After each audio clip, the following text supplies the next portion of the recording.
Hi, my name is Victor Saul, and I'm a professor at the University of Albany, and I'm an affiliate of the START Center.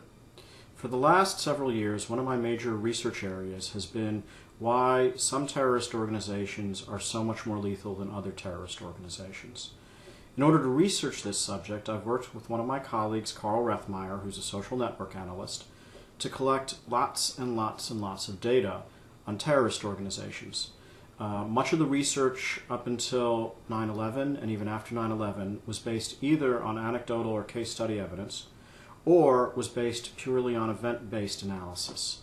What our data set, which is called the Big Allied and Dangerous data set, or as I like to call it, the BAD data set, does is add organizational features that allow us to do analysis which will allow us to see what kind of organizational features will have an impact on whether organizations kill people, and if they do kill people, how many people they kill. Many people would assume, I think, that most terrorist organizations kill people, and indeed kill a lot of people. But using data from the Global Terrorism Database, or GTD, we've tied that data to the BAD data, the organizational data. And indeed what we find, as you'll see in this slide, is that most terrorist organizations actually don't kill a lot of people. Indeed, most terrorist organizations don't kill anybody. So if you look at the data we're talking about, and this is yearly data from 1998 to 2007, what you see is 52% of the organizations that we have, that's 580 organizations overall, 52% of them kill no one, and 77% of them kill 10 or fewer. Indeed, only 12 organizations have actually killed more than 500 people, which means that killing lots of people as a terrorist organization is a fairly rare thing. And so this has motivated us to look at what factors make this kind of behavior more likely. Now, this slide shows our meta-theoretical model, how we approach this. And we don't just analyze terrorist lethality, we analyze a variety of different factors related to terrorist behavior. But we believe there are key features that will impact whether or not a terrorist organization is likely to behave in a certain way. And one feature is the organizational environment. So if an organization is in a particular environment, it will have certain advantages and disadvantages. So for example, if an organization is in a state that has high capabilities, that can really smack it down if it does something the state doesn't like, that state is likely to follow a different course than if it's in a state, an area where there's a lot of leeway. Okay? Just think about how you behaved when the teacher was in the classroom and how you behaved when the teacher was out of the classroom. Then there are the issues of capabilities, relations, network alliances, or enemies. Let's go back to first grade again.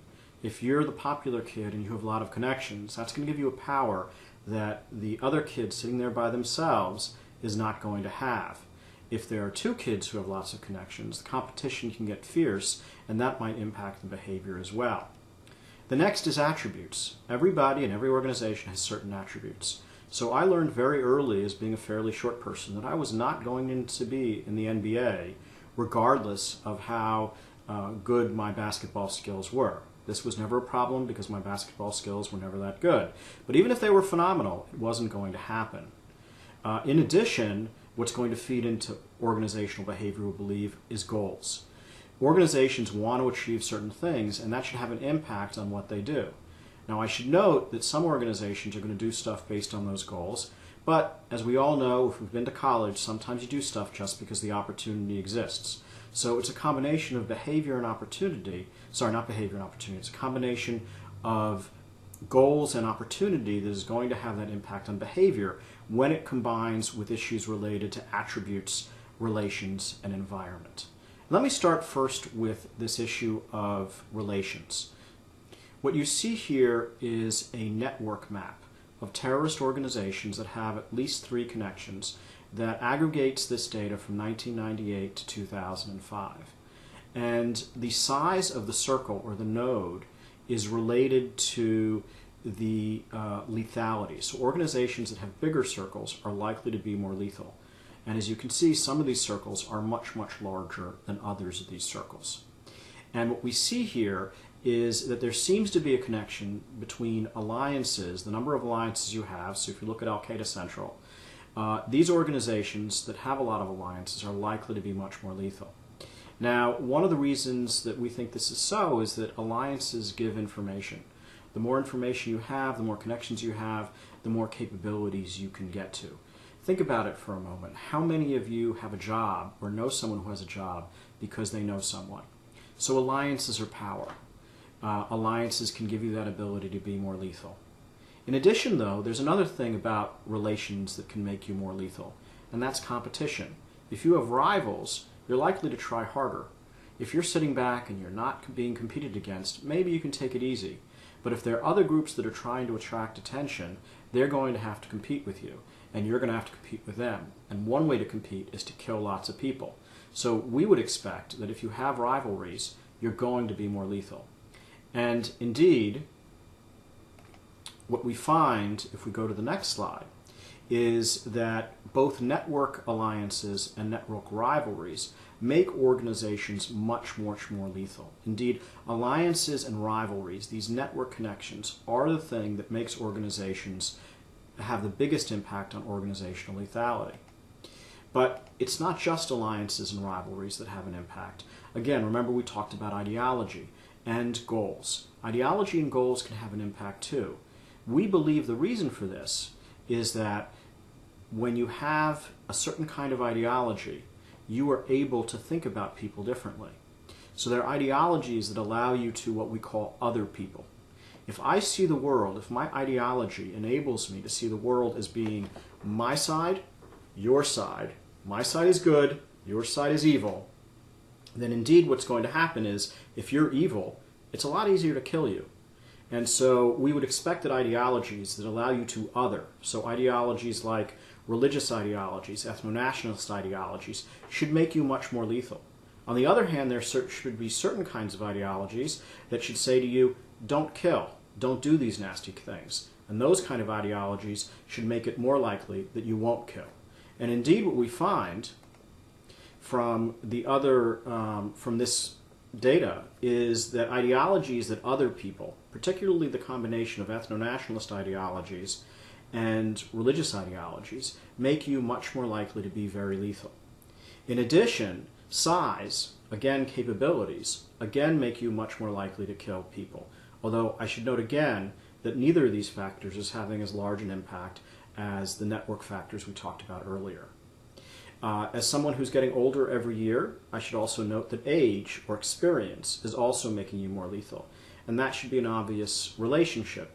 The older you are, the older an organization is, the more knowledge it has.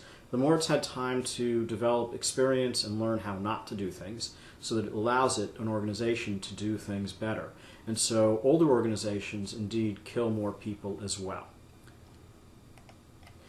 There are other factors that we've found have this impact. One of these factors is drug smuggling. Drug smuggling, in addition to building connections, ties organizations into criminal organizations and gives them huge resources in terms of the capabilities and connections and money that should allow organizations to be more capable, and thus we believe that is the reason why drug smuggling makes organization more lethal.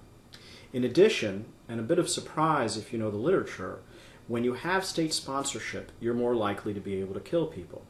And indeed, we should expect this because state sponsorship gives you resources. But like resources you get from your parents, there are caveats. So your parent might say, here's a car, but you need to be back by 11. So what we're finding, interestingly enough, is that state sponsorship creates a situation where organizations are more likely to cross that threshold of killing, but they're actually less likely to kill lots of people because the state sponsor is acting like a parent that doesn't want their kid to get into too much trouble. Because if that kid, i.e. a terrorist organization, gets into too much trouble, it may bring the attention of other parents that that state sponsor really just doesn't want. In addition, what we find is that organizations in wealthy countries, which is an indicator of the capability of the country itself, remember we were talking about the environment, do not kill as many people. And that is not surprising because these organizations face a much more capable state. And so The other thing that we're finding doesn't matter, and this contradicts much of the way people have thought about this, is the regime of the organization. So even if it's democracy, these organizations, even with that freedom, don't seem to be killing more people.